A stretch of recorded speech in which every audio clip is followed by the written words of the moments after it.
ચોમાસાની શરૂઆત થતાં જ શહેરમાં પાણી ભરાવાની શરૂઆત થઈ ગઈ.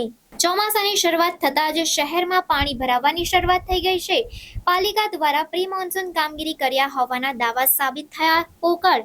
શહેરમાં ગત સાંજથી વરસેલા વરસાદને પગલે અનેક વિસ્તારોમાં પાણી ભરાયા છે. 4 દરવાજા વિસ્તારમાં પાણી ભરાતા વાહન ચાલકોને હાલાકી પડી રહી છે. પાલિકા દ્વારા અનેક વિસ્તારોમાં પ્રી મોન્સૂન કામગીરીમાં વેટ ઉતારવામાં આવી હોય તેવા દ્રશ્યો સર્જાઈ રહ્યા છે. ચોમાસાની શરૂઆતમાં આ સ્થિતિ છે તો મુશળધાર વરસાદમાં પાલિકા કેવી રીતે કામ કરશે એ હવે ચર્ચાનો વિષય બન્યો છે.